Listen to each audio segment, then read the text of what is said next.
Thank you for joining us. If you're just tuning in, we're talking with Teresa, who had a brain tumor, went under surgery, and she's actually still undergoing recovery.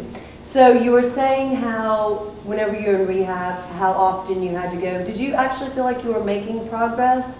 Or did you, because you said you kind of felt out of it, or did you, was it kind of a blur and then all of a sudden, you know, you feel like, okay, now I can actually walk? It was frustrating.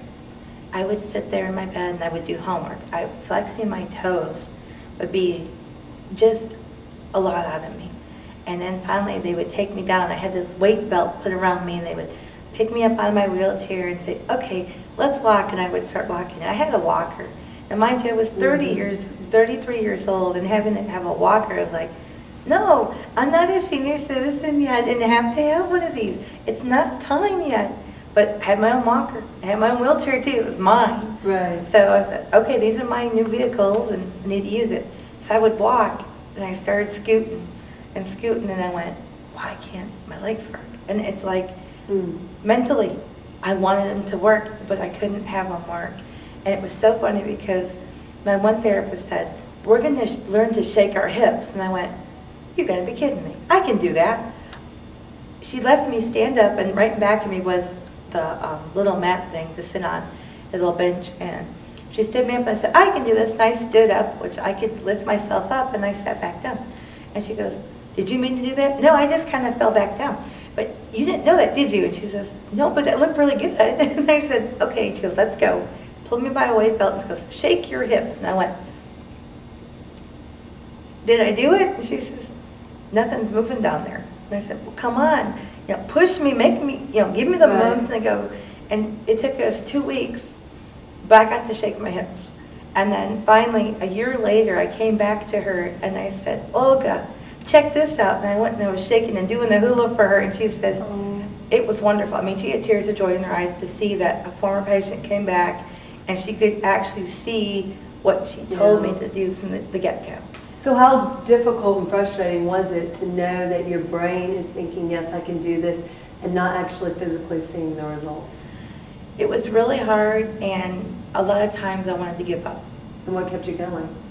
My children, and just my own disposition of myself.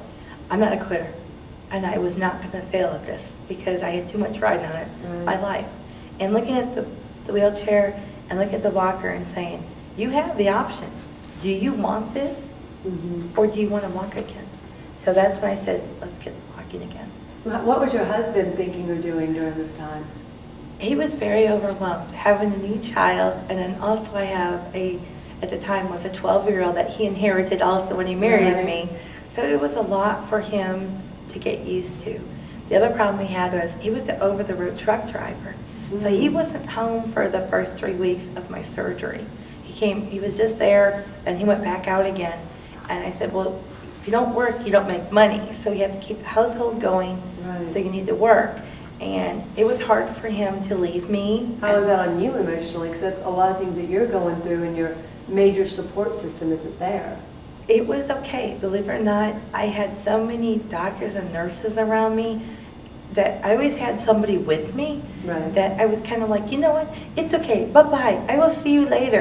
Let me tell him with what I got going on here, you needed to keep everything else going. And I knew he could keep everything else afloat. So for me, I was going to focus on Teresa, and let's get Teresa well so Teresa can be the wife and the mother she needs to be. And that was really hard for me because I sat there thinking, okay, I could do this and just say, oh, forget it all, and say, you know what, I'll just push a button and get everything for the rest of my life.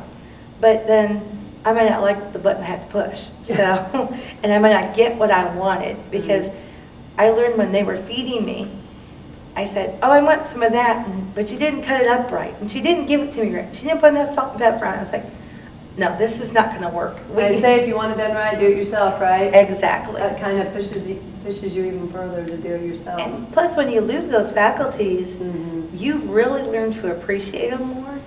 And I've learned that definitely I can appreciate myself more.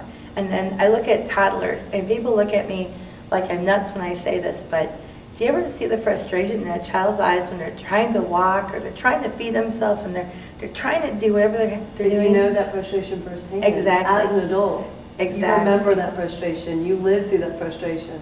And it's so hard because now I understand why youngsters have to learn at a young age that you tend to forget that point, because believe me, you don't want to remember that. Those are the moments that you just kind of go, don't want to know anymore. So how were you finally able to bond with your baby? Well, basically, I got to come home after a month, and I had to, my mom came and stayed with me for 2 months, and she took care of me, and then it got to the point that it was too much for her, and it was sink or swim, Teresa. You're going to have to bond with her, and you're going to have to do it all. So I had to learn to snap onesies again, which I explained to the people at my therapy. I was an outpatient therapist, patient at this point. I need therapy. I need homework. They said, well, you got homework at home. You just don't realize it. Now, who's my homework? What's my homework? When is my homework? Your daughter. So I went, okay, and her name is Kendra. I said, okay, Kendra, your mommy's homework. So I worked with her and played games with her, and simplest games, I was using my brain again. I learned to just rock her, burp her, change her diaper, change her little onesies with these little snaps and little buttons. That was all the things I had to do for occupational and physical as well as speech therapy, singing songs and talking It's helping you bond with her at the same time as helping you physically. Exactly. So we kind of worked for each other in a lot of ways, and people just kind of go, wow, it's good. I'm like, thank God I didn't have twins. Yeah, it's been a lot harder. Teresa will be right back. Next up, we're going to talk about what Teresa's doing for San Antonio.